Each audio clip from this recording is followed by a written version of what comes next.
Hey, tennis fans, you are watching Matchpoint Canada, Canada's premier tennis podcast. If you're following along on YouTube, hit the like button, hit the subscribe button below. I'm Ben Lewis, so happy to be joined by guest and tennis journalist who is here with Tennis Connected, our friend Amy Lundy Dahl. Amy, awesome to see you and good time to chat. We're, about a week into U.S. Open action. Great to see you, Ben. So excited to talk about this tournament because there's been a lot of really dramatic storylines. There's been a lot of dramatic storylines on the court, off the court, maybe at the ending of matches. We can dive right into it all. I do want to start on the women's side. And look, going into this tournament, I felt like there were two players who were head and shoulders above everyone. Number one, Aryna Sabalenka, and number two, Iga Swiatek.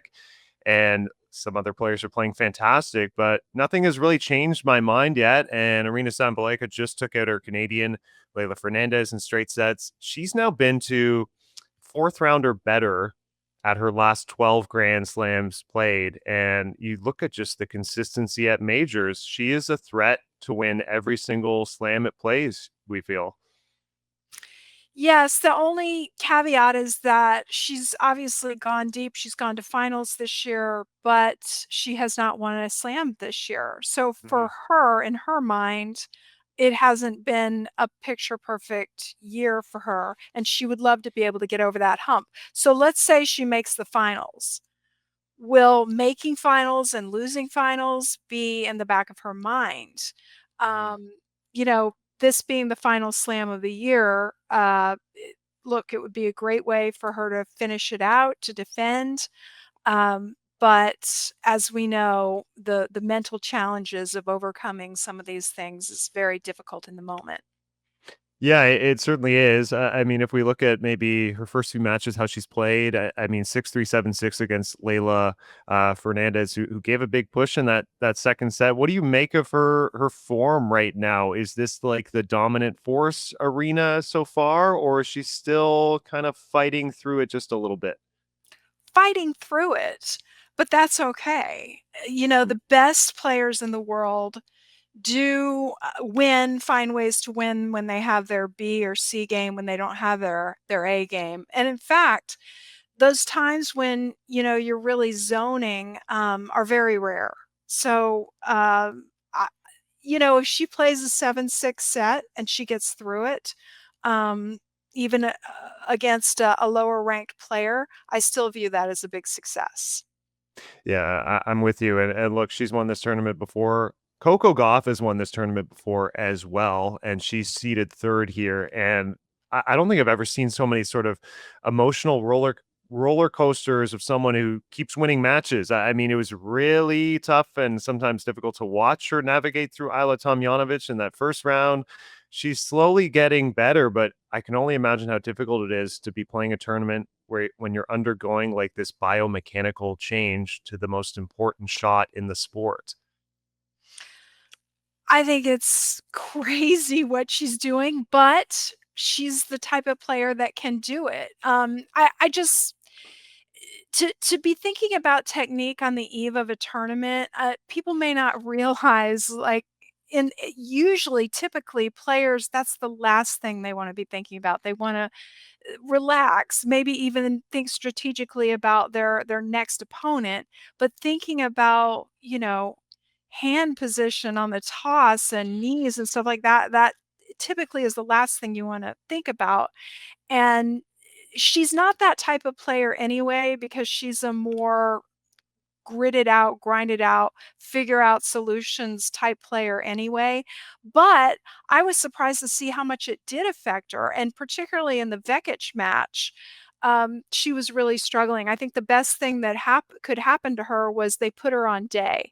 They put her first on in the day, and she just felt less pressure, much more comfortable, and she got a really easy third round win. Yeah, she made it a much more easy third round win, as you mentioned, against Magdalena Freck. Should kind of take a look at that possible matchup. I mean, Naomi Osaka is next up. That was, I don't know when you were building your draw, but that was a matchup I certainly circled ahead of this tournament. And it's kind of special to get it. They have obviously a great history. I mean, they played here before, and for Naomi, we saw her kind of have a, I mean, we see more than a resurgence. I think she made the finals in Montreal, and I feel like this is some of the best she's been playing in quite some time. Yes, I was just checking my draw. I did have Osaka Gauff actually. Despite the knowing that Gauff had brought in this biomechanical expert. I I don't know. I mean, that's a toss up. Naomi is playing really well. Um, but we know that the sort of the mental emotional is the aspect of her game that she's still working on. Golf, complete toss up. You just don't know what you're going to get. No pun intended. You just don't know what you're going to get. I just, bringing in this coach at this time, I don't know if I don't know if it was the right move, but she'll figure it out if anyone can. It takes guts. I will say that, and I respect her kind of committing to her career in that sense. Obviously, she's still so young at this stage. I want to get into the feud, the saga that probably everybody was talking about this past week. Became international news. Taylor Townsend, who's having a great tournament, by the way. She's playing French Open champion Jelena Ostapenko. Ostapenko is no stranger to controversy during matches, after matches. Townsend wins 7-5, 6-1 to advance, and things get ugly on the sidelines. Ostapenko gets in her face, pointing at her, says she has no class, no education, apparently miffed over a net cord that happened at some point in the first set. I saw you kind of do a little breakdown on X of what you saw unfolding in this match. Was there a build up towards this happening? Were they kind of jawing at each other during? How did it unravel so bad? No, they weren't jawing at each other, but Ostapenko was jawing at Townsend. Okay. Two things struck me. I wanted to watch the entire match from start to finish, including the between points, and not fast forward through anything, so that I could understand the context of it all. And I two things that I took away from it. Number one, on Ostapenko's part, she does a lot of very small things that would fall into the category of gamesmanship. For example, leaving the court for a long period of time between sets. If not going over the time limit, then pushing right up against it. Deciding to change her racket just as Townsend steps up to the line to serve. Is it allowed? Technically, it's just considered not great form to do that kind of thing. Asking for challenges, even though the challenge system is no longer with us, but they do allow you to look at replays. So she did that a couple of times. She's constantly checking with her box to make sure that the ball was actually out if it was called out. I mean, we have electronic line calling right now. Yeah. On the let cord, or the net cord, it happened in the middle of a point.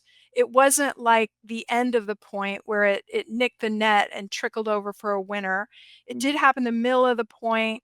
Townsend ends up making a very nice finesse lob to finish the point, and Ostapenko went right up to the net and started demanding an apology. Taylor looked at her, and I could see she started to raise her hand like, "Sorry," but then when it was being demanded of her, she decided, "Look, I'm not gonna react to this. I'm just gonna Yeah. turn and go back and try to gather myself for the next point." So, I don't think Ostapenko needs to do these gamesmanship stuff. She's too good of a player. And when she gets down in the score, she starts to pull this stuff out. She doesn't need to do it, Ben. It to me belies an insecurity that I think is at the root of all this. The second thing that I took away from it was something very positive on the part of Taylor Townsend. She was prepared for this.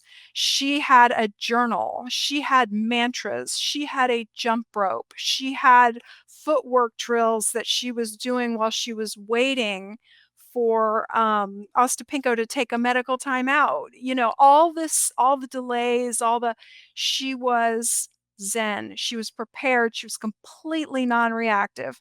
And that is extremely hard to do. But it's a very important part of tennis. So I was very impressed with her mental game. Yeah, and ultimately, I think that's what carried her through beyond the great tennis because Ostapenko was playing so well in the first set for the first 8 games.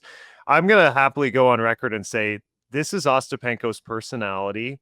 I've seen it in juniors amongst kids. She's now in her mid 20s. Jelena Ostapenko is a sore loser. I mean, I don't know what other descriptor you can turn to. We've seen it countless times. The terrible handshakes with players like Vika Azarenka, Kasakina, whoever it may be.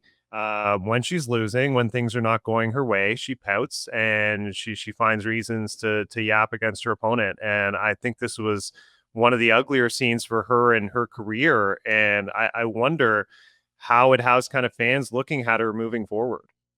Well, she did apologize today, issue another apology on Instagram. I just saw it. This might have happened a matter of hours ago. She didn't mention Taylor by name, but she apologized for her behavior. And so when someone, issues an apology, I say, great, maybe you learn and grow from this. Um, I can't really speak to the racism aspect of it.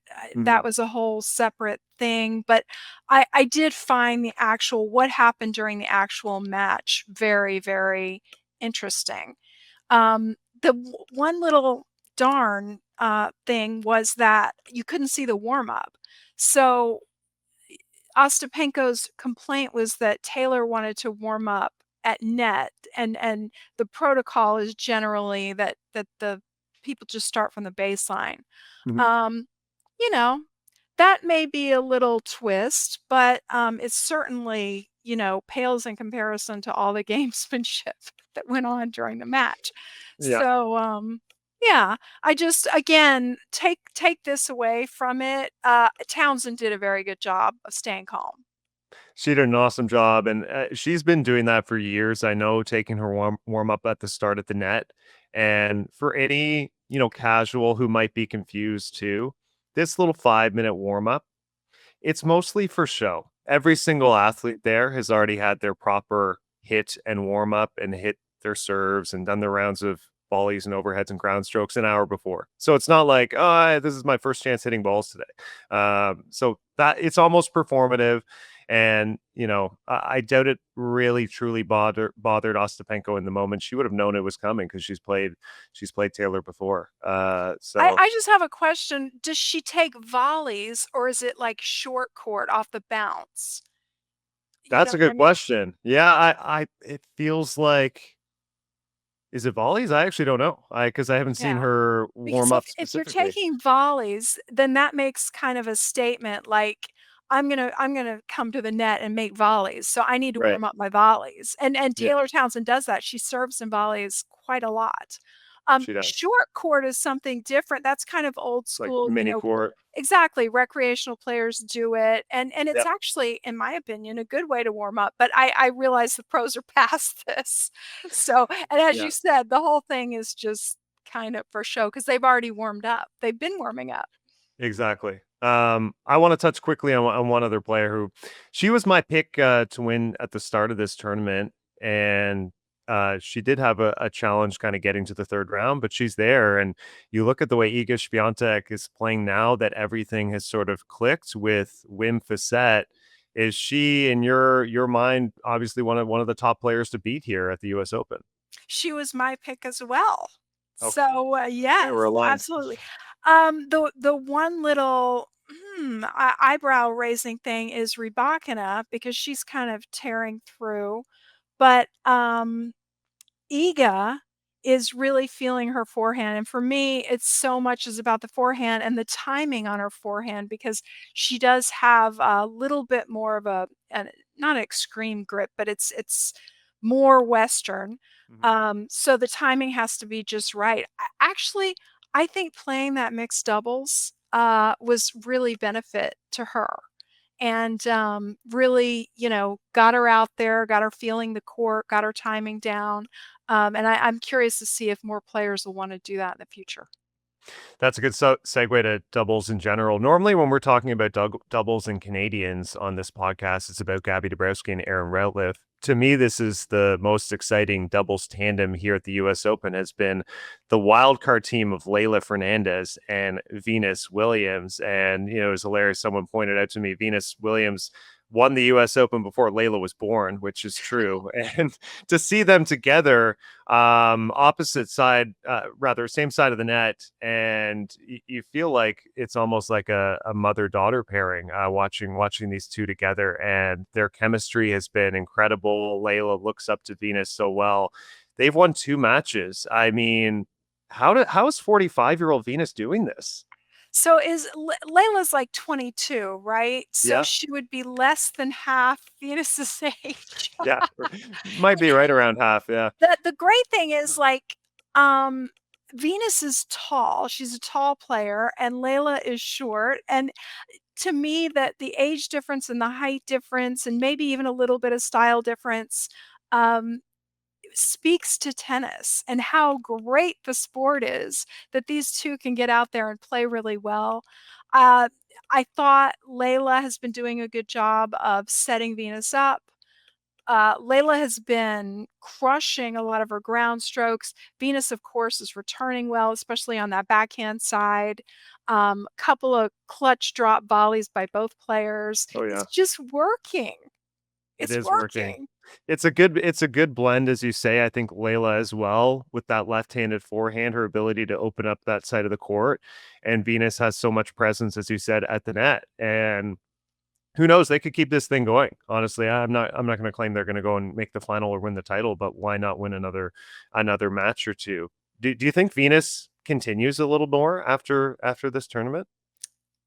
Someone asked her point blank, "Is this your last one?" And I believe she said no, or at least she wouldn't commit to saying, "This is my last one." So, Yeah. it was it in I forget, it might have been in Cincinnati or it might have been before that, that someone said, "Venus, why are you doing that?" And she said, "Because I can."